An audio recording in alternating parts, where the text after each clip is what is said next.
పేదల ఆరోగ్య సంరక్షణే కూటమి ప్రభుత్వ ధ్యేయమని జిల్లా తెలుగుదేశం పార్టీ అధ్యక్షులు ఏలూరు ఎమ్మెల్యే బడేటి చంటి స్పష్టం చేశారు. ముఖ్యమంత్రి సహాయ నిధి చెక్కుల పంపిణీ పరంపర నిరంతరాయంగా కొనసాగిస్తున్నామని ఆయన వెల్లడించారు. ఏలూరు పవర్పేటలోని ఎమ్మెల్యే క్యాంపు కార్యాలయంలో ముఖ్యమంత్రి సహాయ నిధి చెక్కుల పంపిణీ కార్యక్రమాన్ని నిర్వహించారు. వివిధ అనారోగ్య సమస్యలతో బాధపడుతున్న నియోజకవర్గంలోని వివిధ ప్రాంతాలకు చెందిన పలువురు బాధితులకు వైద్య సహాయ నిమిత్తం ముఖ్యమంత్రి సహాయ నిధి ద్వారా మంజూరైన 33,29,284 రూపాయల విలువైన 40 చెక్కులను, అలాగే 8,41,404 రూపాయల విలువైన 3 LOC కాపీలను బాధితులకు, వారి కుటుంబ సభ్యులకు ఎమ్మెల్యే బడేటి చంటి అందజేసి వారికి భరోసా కల్పించారు. అన్ని విధాలా అండగా ఉంటానంటూ వారికి ధైర్యం చెప్పారు.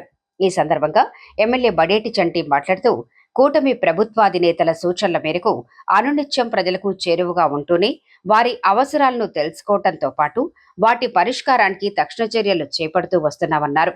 2 సంవత్సరాల కాలంలో ఇప్పటి వరకు 702 మందికి 6,16,17,516 రూపాయల విలువైన ముఖ్యమంత్రి సహాయ నిధి చెక్కులను పంపిణీ చేసి వారికి ఆర్థిక భరోసా కల్పించినట్లు ఎమ్మెల్యే చంటి స్పష్టం చేశారు. ఈ కార్యక్రమంలో ఏపీ మారళ్ల finance corporation director Dasari Anjaneyulu, ఈడా చైర్మన్ పెద్దిపోయిన Sivaprasad, deputy mayor Karri Srinivas, TDP నగర అధ్యక్షులు చోడ వెంకటరత్నం, మాజీ ఎంపీపీ లంకపల్లి మాణిక్యాలరావు తదితరులు పాల్గొన్నారు. ఆయన 2019 ఎలక్షన్లో ఏమన్నారు? అమ్మఒడి ఎంతమందికి ఉంటే అంతమందికి వేస్తాము అన్నారు. గెలిచిన తర్వాత అత్తఒడి అని చెప్పి ఒకరికే వేశారు. మరి చంద్రబాబు నాయుడు గారు అధికారంలోకి ఎలక్షన్ ముందు ఏమన్నారు? దాని పేరు మార్చి తల్లికి వందనం ఎంతమంది ఉంటే అంతమందికి అన్నా వేశారా లేదా? ఏమా వేశారు కదా. మరి అలాగే పెన్షన్ 2,000కి 3,000 చేస్తారని అనేది జగన్మోహన్ రెడ్డి గారు అన్నారు, నమ్మారు, వేశారు. 3,000 వెంటనే ఇచ్చారమ్మా. 250 అని చెప్పి 5 సంవత్సరాల్లో ఇచ్చారు. చంద్రబాబు నాయుడు గారు ఏమన్నారు? ఏప్రిల్ నెలలో 4,000 పెన్షన్ ఇస్తా. ఏప్రిల్లోనే అంటున్నారు గమ్మకి. ఏప్రిల్, మే, జూన్ 3,000 పెంచిన దాంతో అది 4,000 7,000 రూపాయలు జులై 5 ఇచ్చారా లేదా? కూటమి ప్రభుత్వం అధికారంలోకి వచ్చిన తర్వాత గౌరవనీయులు శ్రీ చంద్రబాబు నాయుడు గారు, పవన్ కళ్యాణ్ గారు, లోకేష్ గారు ప్రజలకి దగ్గరగా ఉంటూ ప్రజలకి కావాల్సిన అవసరాలు ఏదైనా ఉన్నా సరే ప్రజలకు అందుబాటులో ఉంటే వాళ్ళ అవసరాలు తీరుతాయనేది ఏదైతే ఒక విజనరీగా ఒక మాట చెప్పారో దానిలో భాగంగానే వచ్చినప్పటి నుంచి కూడా ఏలూరు నియోజకవర్గంలో ఇవాళకి 702 మందికి 6,16,17,516 రూపాయలు ఇవాళ వరకు కూడా చెక్కులు అందించడం జరిగింది. ఈ రోజున రమారమి 41 మందికి 41 లక్షల రూపాయల దాకా అందించడం జరుగుతుంది. ఏదైతే ప్రతి ఒక్కరు కూడా ఆరోగ్యపరంగా ఎవరో ఇబ్బంది పడకూడదన్న ఉద్దేశంతోనే ఈ సీఎం రిలీఫ్ ఫండ్ అనేది అందించడం జరుగుతుంది.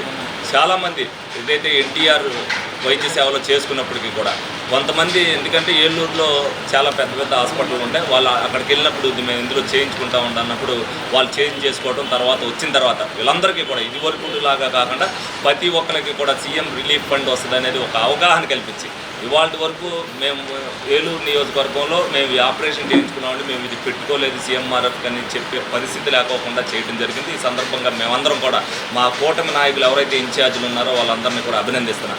ఎందుకంటే ఇది ప్రజల్లోకి విస్తృతంగా తీసుకెళ్తుంది.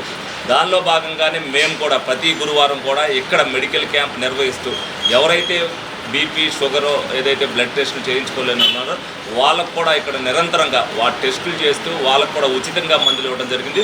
దీన్ని కూడా ఈ సేవా కార్యక్రమాన్ని ప్రజల్లోకి విస్తృతంగా తీసుకెళ్తాం వల్ల అనేక మంది ఇక్కడే కాదు వాళ్ళంతా వాళ్ళు మెడికల్ క్యాంపులు పెడతాం, వాళ్ళంతా వాళ్ళు సహాయ సహకారాలు అందించడం, వాళ్ళంతా వాళ్ళు క్యాన్సర్ పేషెంట్కి ఆర్థికంగా సహాయం చేయడం. ఏలూరు నియోజకవర్గంలో రమారమి ఒక 50 మంది దాకా అనేక కార్యక్రమాలు కూటమి ప్రభుత్వం వచ్చిన తర్వాత 1,50,00,000 రూపాయల దాకా సాయం అందించడం జరిగింది. మరి ఇదంతా కూడా ఒక స్ఫూర్తిని నింపడానికి మేము చేసే ప్రతి కార్యక్రమాన్ని కూడా మీడియా ద్వారా ఏదైతే ప్రజలకు చేస్తున్నామో ప్రజలందరూ కూడా గమనిస్తున్నారు. ఈ కూటమి ప్రభుత్వం అధికారంలోకి వచ్చిన తర్వాత సహాయ సహకారం అనేది ప్రజలు కూడా అందించడం అనేది చాలా అభినందనీయం. ఈ సందర్భంగా మేము ముందు ముఖ్యమంత్రి చంద్రబాబు నాయుడు గారికి రుణపడి ఉంటామని సందర్భంగా తెలియజేస్తూ, అదేవిధంగా మీడియా సోదరులకు కూడా తప్పనిసరిగా ప్రతి కార్యక్రమానికి కూడా మీరు ఇటువంటి సేవా కార్యక్రమాలకు వచ్చి మీడియా ద్వారా ప్రజలకు తెలియపరిచినందుకు మీకు కూడా మేమందరం ధన్యవాదాలు.